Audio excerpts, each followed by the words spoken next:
দেখছেন একুশে টেলিভিশন।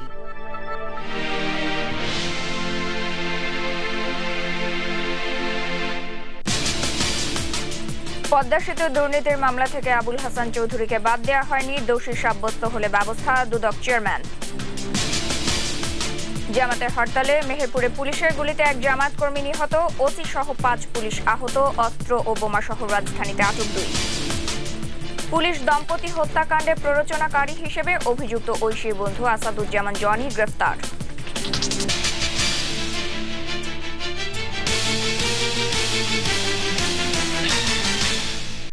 আসসালামু আলাইকুম, আমি নুসরাত উর্মি আমন্ত্রণ জানাচ্ছি বেলা 3টার 21 সংবাদে। এশিয়া ডুপ্লেক্স টাউন, আভিজাত্যের নতুন ঠিকানা। পদ্মা সেতুর দুর্নীতির মামলা থেকে সাবেক পররাষ্ট্রমন্ত্রী আবুল হাসান চৌধুরীকে বাদ দেওয়ার কথা অস্বীকার করেছেন দুর্নীতি দমন কমিশনের চেয়ারম্যান মোহাম্মদ বদিউজ্জামান। রংপুরে দুর্নীতি দমন সংক্রান্ত এক মতবিনিময় সভায় সাংবাদিকদের তিনি বলেন, তাকে বাদ দেওয়া হয়নি, সন্দেহভাজন হিসেবে রাখা হয়েছে। মামলাটি এখনো তদন্তাধীন আছে, দোষী সাব্যস্ত হলে ব্যবস্থা নেওয়া হবে। পরে সাংবাদিকদের এক প্রশ্নের জবাবে দুদক চেয়ারম্যান আরও বলেন, তদন্তে প্রমাণ না পাওয়ায় হলমার্ক কেলেঙ্কারির মামলায় সোনালী ব্যাংকের পরিচালনা পর্ষদকে আসামি করা হয়নি। আমরা কিন্তু তাদেরকে টোটালি বাদ দেইনি, আমরা আমাদের সন্দেহ তালিকার মধ্যে কিন্তু ছিল আবুল হাসান চৌধুরী সাহেবের নাম আমাদের সন্দেহ তালিকার মধ্যেই ছিল, এফআইআর এর মধ্যে। আমরা বলছি যে আমাদের তদন্তকালীন সময় যদি নাম আরো যদি তথ্য পাই তাহলে আমরা ইনক্লুড করবো। আমাদের তদন্ত কিন্তু শেষ হয় নাই, এখনো তদন্ত চলছে। সিলেট, রাজশাহী, চট্টগ্রাম সহ সারা দেশে গাড়ি ভাঙচুর, রাস্তায় আগুন ও ককটেল বিস্ফোরণের মধ্য দিয়ে জামায়াতে ডাকা 48 ঘন্টার হরতালের দ্বিতীয় দিন চলছে। মেহেরপুরে হরতালকারীদের সঙ্গে পুলিশের সংঘর্ষে দেলওয়ার হোসেন নামে এক জামায়াত কর্মীর মৃত্যু হয়েছে। সে সময় গুলিবিদ্ধ হয় 8 জামায়াত শিবির কর্মী। এ ঘটনায় 5 পুলিশ সদস্য আহত হয়েছে। এছাড়া বিভিন্ন জায়গায় পুলিশের সঙ্গে ধাওয়া পাল্টা ধাওয়া ও সংঘর্ষের ঘটনা ঘটেছে। 21 প্রতিনিধিদের সহায়তায় রত্নজমানের রিপোর্ট। মেহেরপুরে সড়ক অবরোধ ও বিক্ষোভের সময় পুলিশের সঙ্গে সংঘর্ষে 8 জামাত শিবির কর্মী গুলিবিদ্ধ হয়। গুলিবিদ্ধ অবস্থায় হাসপাতালে নেয়ার পথে দেলোয়ার হোসেন নামে এক জামাত কর্মীর মৃত্যু হয়েছে। এই ঘটনায় ওসি সহ 5 পুলিশ সদস্য আহত হন। সিলেটের সুবিদ বাজার এলাকায় জামাত শিবির মিছিল শেষে গাড়ি ভাঙচুর করলে পুলিশ বাধা দেয়। সে সময় হরতালকারীদের সাথে ধাওয়া পাল্টা ধাওয়া ও সংঘর্ষ হয়।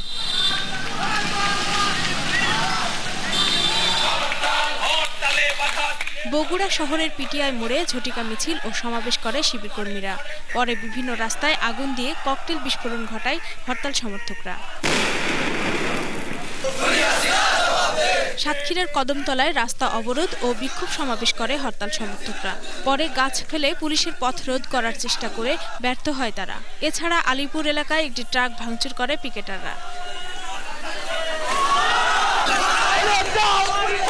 চট্টগ্রামের কদমতলী এলাকায় মিছিল করেছে জামাত শিবির কর্মীরা।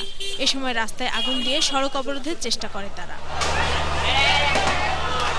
কুষ্টিয়া ঝিনাইদহ মহাসড়কের ভাদালিয়ায় সড়ক অবরোধ করলে পুলিশ বাধা দেয়। সে সময় পুলিশের সঙ্গে ধাওয়া পাল্টা ধাওয়া হয়েছে। পরে পুলিশ টিয়ারশেল নিক্ষেপ করলে হরতাল সমর্থকরা পালিয়ে যায়।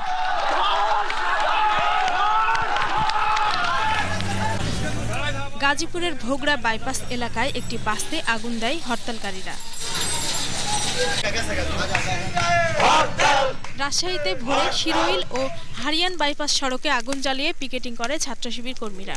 সে সময় বিজিবির একটি গাড়ি লক্ষ্য করে হাত বোমার বিস্ফোরণ ঘটিয়ে পালিয়ে যায় তারা। ভোরে বরিশাল নগরীর সিএনবি রোডে সিটি বাস ডিপোতে আগুন দেয় ছাত্র শিবির কর্মীরা। সে সময় 3টি বাসে আগুন ধরিয়ে দেয় তারা। Report 21 television. ঝটিকা মিছিল ও সমাবেশ ছাড়া রাজধানীতে শান্তিপূর্ণভাবেই চলছে জামায়াতে ডাকা 48 ঘন্টার হরতালের দ্বিতীয় দিন। বাড্ডার শাহজাদপুরে হরতালের সমর্থনে মিছিলের পর আগুন জ্বালিয়ে রাস্তা অবরোধের চেষ্টাও করে হরতাল সমর্থকেরা। বাবুবাজার ব্রিজ থেকে মিছিল বের করে কোতোয়ালি থানা জামায়াত। এছাড়াও হরতালের সমর্থনে মিরপুর 10-এ মিছিল করেছে জামায়াত শিবির। খিলগাঁও নন্দীপাড়ায় মিছিল বের করে হরতাল সমর্থকেরা। যাত্রাবাড়ির ড্যামরায়ও মিছিল করেছে সমর্থকেরা। পান্থপথেও মিছিল বের করে তারা। সদরঘাটে মিছিল বের করে পরে তারা কয়েকটি ককটেলের বিস্ফোরণ ঘটায়। এদিকে সকাল থেকে বেলা বাড়ার সঙ্গে স্বাভাবিকভাবেই চলতে শুরু করেছে গণপরিবহন। হরতাল সমর্থকদের প্রতিহত করতে রাজধানী জুড়ে নেওয়া হয়েছে কঠোর নিরাপত্তা ব্যবস্থা। নাশকতা ঠেকাতে র্যাব ও পুলিশের সতর্ক উপস্থিতি রয়েছে রাজধানীর সব গুরুত্বপূর্ণ পয়েন্টে। রাজধানীর বাসাবো থেকে অস্ত্র এবং বোমা তৈরির উপকরণ সহ 2 জনকে আটক করেছে র্যাপিড অ্যাকশন ব্যাটালিয়ন র্যাব। বৃহস্পতিবার সকালে বিশেষ অভিযানে বাসাবো থেকে গান পাউডার, 1 শুটার গান, 1 রাউন্ড গুলি, 3টি ককটেল এবং একটি মোটরসাইকেল সহ 2 জনকে আটক করা হয়। পরে দুপুরে তাদের হাজির করা হয় র্যাব 3-এর মিডিয়া সেন্টারে। সে সময় সংবাদ সম্মেলনে জানানো হয়, হরতাল চলাকালীন এবং অন্যান্য সময়ে বিভিন্ন এলাকায় চাঁদাবাজি, ছিনতাই, বোমাবাজি, গাড়ি ভাঙচুর সহ সহিংস কর্মকাণ্ড পরিচালনা করে আসছে এই সংঘবদ্ধ চক্রটি। বাকি অভিযুক্তদের গ্রেফতারের জোর চেষ্টা চালানো হচ্ছে বলেও সংবাদ সম্মেলনে জানানো হয়। ভিক্ষার অর্থে নয়, বরং নিজস্ব অর্থায়নে আবারও পদ্মা সেতু নির্মাণের কথা বললেন প্রধানমন্ত্রী শেখ হাসিনা। ঢাকা সেনানিবাসে বাংলাদেশ সেনাবাহিনীর নবগঠিত 99 কম্পোজিট ব্রিগেডের পতাকা উত্তোলন উপলক্ষে আয়োজিত দরবারে তিনি একথা বলেন। এর আগে পতাকা উত্তোলনের মাধ্যমে বাংলাদেশ সেনাবাহিনীর নবগঠিত ব্রিগেডের আনুষ্ঠানিক উদ্বোধন করেন। অনুষ্ঠানে আরও উপস্থিত ছিলেন সেনাবাহিনী প্রধান জেনারেল ইকবাল করিম ভুইয়া। এদিকে সেনাবাহিনীর আধুনিকায়ন, অবকাঠামো উন্নয়ন ও বিভিন্ন কল্যাণমূলক কার্যক্রম বাস্তবায়নে বর্তমান সরকার বদ্ধপরিকর বলেও জানান প্রধানমন্ত্রী। পদ্মা সেতু নির্মাণ করার পরিকল্পনা গত বছর নিয়েছিলাম। গতবার যখন ক্ষমতায় ছিলাম তখন এর কাজও আমরা অনেক কিছু শুরু করে রেখেছিলাম। আমাদের দুর্ভাগ্য যে পরবর্তী সরকার এসে সেটা করেনি। এবারে এসে নতুনভাবে আমরা করতে গিয়েছি, এটা নিয়ে নানা রকম ঘটনা ঘটেছে। যাক, আমরা সিদ্ধান্ত নিয়েছি আমরা নিজেরা নিজেদের অর্থে এই সেতু নির্মাণ করব এবং আমরা যে পারি সেটা আমরা বিশ্বকে দেখিয়ে দিতে চাই যে আমরা কারো কাছে ভিক্ষা চাইতে চাই না, হাত ফেলে চলতে চাই না, নিজের পায়ে মাথা উঁচু করে চলবো এবং আমরা আমাদের অবকাঠামো নিজেরাই গড়ে তুলব। কানাডা পুলিশের তদন্তে প্রমাণিত হয়েছে পদ্মা সেতু প্রকল্পে দুর্নীতির সঙ্গে বর্তমান সরকারের কোনো মন্ত্রী, এমপির সম্পৃক্ততা নেই, এমন দাবি করেছেন আওয়ামী লীগের যুগ্ম সাধারণ সম্পাদক মাহবুবুল আলম হানিফ। এদিকে বন ও পরিবেশ মন্ত্রী ডক্টর হাসান মাহমুদ অভিযোগ করেছেন, সাংবিধানিক সরকারের ধারাবাহিকতা ব্যাহত করতেই বিরোধী দলীয় নেতা নির্বাচন প্রতিহত করার ঘোষণা দিচ্ছেন। জাহিদ জনের সহায়তায় মাইনুল ইসলামের রিপোর্ট। হরতালের প্রতিবাদে রাজধানীর ফার্মগেটে যুবলীগের বিক্ষোভ সমাবেশে আওয়ামী লীগের যুগ্ম সাধারণ সম্পাদক অভিযোগ করেন, সরকারের সফলতাকে ম্লান করার জন্যই বিএনপি লাগামহীন মিথ্যাচার করছে। তিনি আরো বলেন, আগামী জাতীয় নির্বাচন প্রতিহত করার শক্তি কোনো রাজনৈতিক দলের নেই। কানাডার আদালতে এসএমসি লাবণের বিরুদ্ধে যে তদন্তকারী কর্মকর্তারা তারা চার্জশিট দিয়েছে, সেই চার্জশিটের মধ্যে কানাডার কর্মকর্তা এবং দুর্নীতির অভিযুক্ত এক বর্তমান পিডিপির নেতা এবং কিংস পার্টির অন্যতম আবুল হাসান চৌধুরীকে তারা আসামি করে অভিযুক্ত করেছে। এই অভিযোগ সাবমিটের মধ্যে দিয়ে প্রমাণ হয়েছে আমরা যা বলেছিলাম, পদ্মা সেতুতে এই সরকারের কোন মন্ত্রী বা কারোর কোন দুর্নীতির সম্পৃক্ততা নেই। আজকে সেটা প্রমাণিত হয়েছে। অন্যদিকে রিপোর্টার্স ইউনিটি মিলনায়তনে আলোচনা সভায় বন ও পরিবেশ মন্ত্রী বলেন, বিরোধী দল নির্বাচন বন্ধের ঘোষণা দিলেও অতীতের মতো এবারও তারা নির্বাচনে অংশ নেবে। বেগম খালেদা জিয়া কদিন আগে জনসভায় বলেছেন যে আমি নির্বাচন প্রতিহত করার জন্য আপনাদের কাছে এসেছি এবং আওয়ামী লীগ নেত্রী জননেত্রী শেখ হাসিনা ভোট চাইছেন, কিন্তু বাংলাদেশে নির্বাচন হবে না।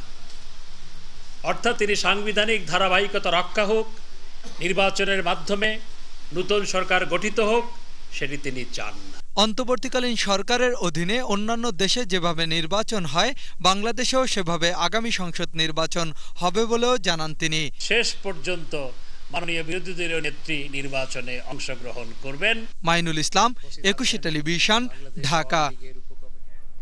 গণমাধ্যমকে বস্তুনিষ্ঠ সংবাদ পরিবেশনের পরামর্শ দিয়েছেন প্রধান নির্বাচন কমিশনার কাজী রকিবউদ্দিন আহমেদ। সাম্প্রতিক সময়ে বিরোধী দলীয় নেতা বেগম খালেদা জিয়ার সঙ্গে ফোনে আলোচনার বিষয় অস্বীকার করে সাংবাদিকদের এই পরামর্শ দেন তিনি। বৃহস্পতিবার নির্বাচন কমিশন সচিবালয় সিইসি বলেন, দায়িত্ব নেয়ার পর থেকে কখনোই বিরোধী দলীয় নেতার সঙ্গে তার কোনো আলোচনা হয়নি। এ ব্যাপারে গণমাধ্যম মন গড়া সংবাদ প্রকাশ করেছে বলে অভিযোগ করেন তিনি। সিইসি আরও জানান, আগামী 25শে সেপ্টেম্বর থেকে ঢাকায় জাতীয় পরিচয়পত্র বিতরণের কাজ শুরু হবে। গাজীপুর এবং নরসিংদী অঞ্চলের জাতীয় পরিচয়পত্র তৈরির কাজ প্রায় শেষ পর্যায়ে রয়েছে বলেও জানান সিইসি। স্টোরি বার করেছে, এখানে জয়েন করার পর থেকে ওনার সাথে কোনো আলাপ হয়, কথাবার্তা হয়েছে অনেক। জামায়াত নেতা আব্দুস সোবহানের মানবতা বিরোধী অপরাধের মামলা আমলে নিয়েছে ট্রাইব্যুনাল। আগামী 2রা অক্টোবর তার অভিযোগ গঠনের বিষয়ে শুনানির তারিখ নির্ধারণ করেছে। সকালে বিচারপতি এটিএম ফজলে কবির নেতৃত্বাধীন ট্রাইব্যুনাল 1 এই আদেশ দেয়। এদিকে ট্রাইব্যুনাল 2-এ বিএনপি নেতা আব্দুল আলিমের মামলায় 5ম দিনের মতো যুক্তি উপস্থাপন করছেন তার আইনজীবী আহসানুল হক হেনা। একই ট্রাইব্যুনালে বুদ্ধিজীবী হত্যার দায়ে পলাতক আলবদর নেতা আশরাফুজ্জামান খান ও চৌধুরী মুইনুদ্দিনের মামলার শেষ সাক্ষী তদন্ত কর্মকর্তাকে আসামি পক্ষের আইনজীবীর জেরার কথা রয়েছে। পুলিশ দম্পতি মাহফুজুর রহমান ও তার স্ত্রী স্বপ্না রহমান হত্যাকাণ্ডের প্ররোচনাকারী হিসেবে অভিযুক্ত ঐশীর বন্ধু আসাদুজ্জামান জনিকে গ্রেফতার করেছে ঢাকা মহানগর গোয়েন্দা পুলিশ। বৃহস্পতিবার ভোররাতে রাজধানীর বাড্ডা থেকে তাকে গ্রেফতার করা হয়। দুপুরে ঢাকা মহানগর পুলিশের মিডিয়া ও পাবলিক রিলেশন বিভাগে আয়োজিত সংবাদ সম্মেলনে জনিকে হাজির করা হয়। সে সময় মহানগর গোয়েন্দা পুলিশের যুগ্ম কমিশনার মনিরুল ইসলাম জানান, হত্যাকাণ্ডের আগে জনি ঐশীকে দুবাই পাঠানোর প্রলোভন দেখিয়েছিল। এছাড়া হত্যাকাণ্ডের পরে ঐশীকে জনি রাজধানীর মুগদা একটি বাড়িতে আশ্রয় দিয়েছিল বলেও জানান যুগ্ম কমিশনার। সংবাদ সম্মেলনে জানানো হয়, জনি বিভিন্ন সময় ঐশীকে মাদকদ্রব্য সরবরাহ করত। সবকিছু মিলিয়ে আমরা তাকে এখন পর্যন্ত ইন্ধনদাতা বা প্ররোচনাকারী হিসেবেই আমরা তাকে গ্রেপ্তার করেছি। আমাদের জিজ্ঞাসাবাদে সেও স্বীকার করেছে যে ঘটনার পরবর্তীতে এই যে ঐশী রহমান এবং তার ভাইকে আশ্রয় দিয়েছে, থাকার জায়গা ঠিক করে দিয়েছে বা বাসা ভাড়া করে দেওয়ার, তার এই যে সমস্ত জিনিসপত্র নিয়ে গিয়েছিল এইগুলো সামলানোর ক্ষেত্রে তাকে সহায়তা করেছে। এবার একটা বিরতি নেব, আর যখন ফিরে আসবো তখন অন্যান্য খবরের সঙ্গে আরও থাকবে। বকেয়া বেতন পরিশোধের দাবিতে রংপুর রোকেয়া বিশ্ববিদ্যালয়ের উপাচার্য 3য় দিনের মতো অবরুদ্ধ। ইরান কখনোই পারমাণবিক অস্ত্র তৈরি করবে না, এনবিসির সঙ্গে সাক্ষাৎকারে প্রেসিডেন্ট হাসান রুহানি।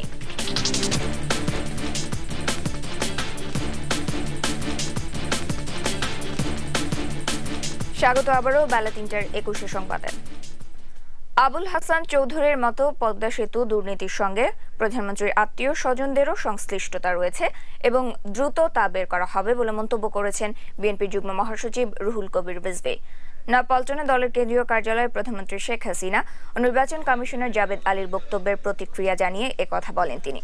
বিএনপি চেয়ারপারসনের চোখে সরকারের উন্নয়ন চোখে পড়ে না বলে প্রধানমন্ত্রী যে বক্তব্য দিয়েছেন তার সমালোচনা করেছেন এবং তার নিন্দাও জানিয়েছেন তিনি।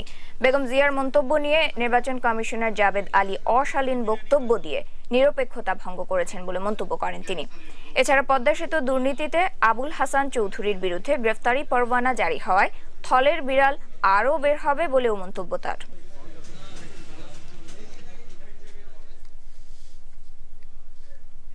বিদেশে কর্মী পাঠাতে আবারও নতুন করে চাকরি প্রার্থীদের রেজিস্ট্রেশন শুরু করেছে প্রবাসী কল্যাণ ও বৈদেশিক কর্মসংস্থান মন্ত্রণালয়। এই প্রক্রিয়ায় অধীনে বিভিন্ন দেশে যেতে ইচ্ছুক কর্মীদের 22 সেপ্টেম্বর থেকে 19 অক্টোবর পর্যন্ত অনলাইনে রেজিস্ট্রেশন করতে হবে। ইচ্ছুক কর্মীরা এই সময়ের মধ্যে রেজিস্ট্রেশন না করলে 2 বছরের মধ্যে তারা আর বাইরে যাওয়ার সুযোগ পাবে না। দুপুরে মন্ত্রণালয়ের সংবাদ সম্মেলনে সব কথা জানান প্রবাসী কল্যাণ ও বৈদেশিক কর্মসংস্থান মন্ত্রণালয়ের মন্ত্রী ইঞ্জিনিয়ার খন্দকার মোশাররফ হোসেন। জসিম জুয়েলের রিপোর্ট। আবারও বিদেশে কর্মী নিয়োগের উদ্যোগ নিয়েছে প্রবাসী কল্যাণ ও বৈদেশিক কর্মসংস্থান মন্ত্রণালয়। কোনো দেশ থেকে লোক পাঠানোর চাহিদা না থাকলেও সুযোগ হলেই রেজিস্ট্রেশন করা কর্মীদের মধ্যে থেকে বিদেশে লোক পাঠানো হবে বলে জানালেন প্রবাসী কল্যাণ মন্ত্রী। এই রেজিস্ট্রেশনের উপরে নির্ভর করে আমরা আগামী 2 বছরের জন্য লোক পাঠাবো।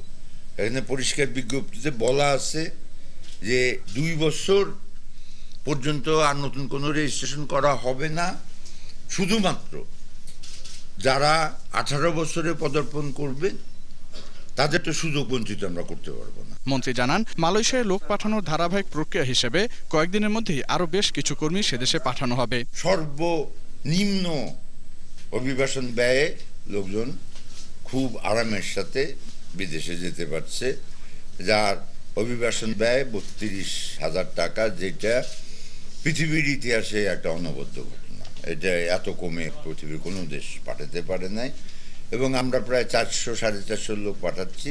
এই সপ্তাহের মধ্যে আরও 732 জন লোক যাবে। নতুন একটা ব্যবস্থা প্রবর্তন করতে গেলে দুই সরকারের কিছু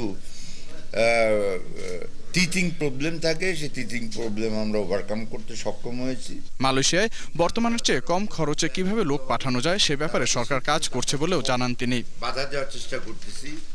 জসিম জুয়েল, একুশে টেলিভিশন, ঢাকা।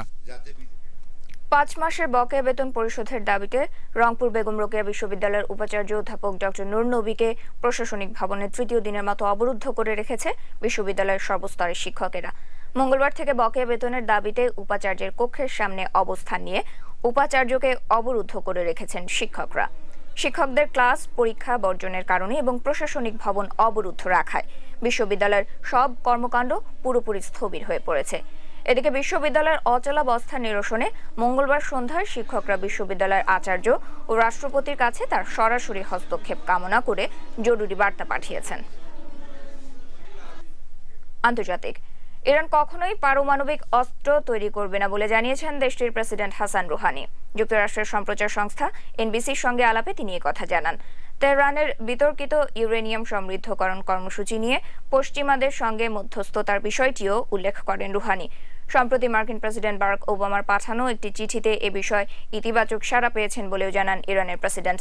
ওবামা ও রুহানির চিঠি চালাচালি বিষয়ে হোয়াইট হাউসের মুখপাত্র জে কার্নি বলেছেন, ইরান যদি পারমাণবিক কর্মসূচি শান্তিপূর্ণ উদ্দেশ্যে ব্যবহার করে তবে সেক্ষেত্রে যুক্তরাষ্ট্র সমস্যা সমাধানে এগিয়ে আসবে। সিরিয়ার রাসায়নিক অস্ত্র ধ্বংস করতে 1 বছর সময় প্রয়োজন বলে জানিয়েছেন দেশটির প্রেসিডেন্ট বাশার আল আসাদ। বুধবার দামেস্ক ফক্স নিউজকে দেয়া সাক্ষাৎকারে আসাদ কথা জানান। আসাদের সাক্ষাৎকারটি নিয়েছেন সাবেক ডেমোক্র্যাট কংগ্রেসম্যান ও ফক্স নিউজ কন্ট্রিবিউটর ডেনিস কুসিনিক ও চ্যানেলটির সিনিয়র করেসপন্ডেন্ট গ্রেগ প্যালকট। সে সময় গেল 21শে আগস্ট দামেস্কের রাসায়নিক হামলায় আসাদ বাহিনী জড়িত থাকার বিষয়টি প্রত্যাখ্যান করেন আসাদ। এদিকে গেল সপ্তাহে সিরিয়াকে নিরস্ত্রীকরণ করতে যুক্তরাষ্ট্র ও রাশিয়া তাদের পরিকল্পনার কথা প্রকাশ করে। রাসায়নিক অস্ত্র ধ্বংসের কাজটি সহজ নয় উল্লেখ করে আসাদ আরও বলেন, পুরো প্রক্রিয়া সম্পাদনে প্রচুর অর্থের প্রয়োজন হবে। খেলার খবর, উয়েফা চ্যাম্পিয়ন্স লিগের এইচ গ্রুপে লিওনেল মেসির হ্যাট্রিকে আয়াক্সকে 4-0 গোলে হারিয়েছে বার্সেলোনা। এদিকে এসি মিলান 2-1 গোলে সেল্টিককে পরাজিত করেছে। ঘরে মাঠ নিউ ক্যাম্পে ব্রাজিলিয়ান স্ট্রাইকার নেইমার গোল না পেলেও জ্বলে ওঠেন আর্জেন্টাইন স্ট্রাইকার লিওনেল মেসি। খেলার 22 মিনিটে ফ্রি কিক থেকে গোল করে বার্সেলোনাকে 1-0 এগিয়ে দেন মেসি। 55 মিনিটে ব্যবধান দ্বিগুণ করেন আর্জেন্টাইন এই স্ট্রাইকার। 69 মিনিটে জেরার্ড পেকে গোল করলে 3-0 এগিয়ে যায় ড্যানিয়েল মার্টিনো শিষ্যরা। এরপর 75 মিনিটে নিজের তৃতীয় ও দলের পক্ষে চতুর্থ গোলটি করে হ্যাট্রিক পূর্ণ করেন মেসি।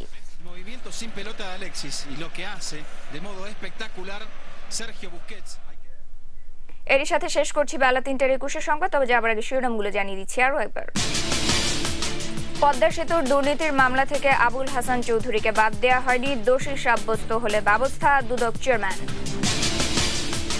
জামাতের হরতালে মেহেরপুরে পুলিশের গুলিতে 1 জামায়াত কর্মী নিহত, ওসি সহ 5 পুলিশ আহত, অস্ত্র ও বোমা সহ রাজধানীতে আটক 2।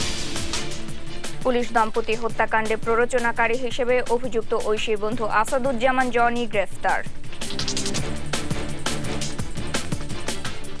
দর্শক, 21 টেলিভিশনের সবশেষ খবর জানতে যে কোনো মোবাইল থেকে ডায়াল করুন 2021 নম্বরে, লগ ইন করুন 21-tv.com এই ওয়েবসাইটে।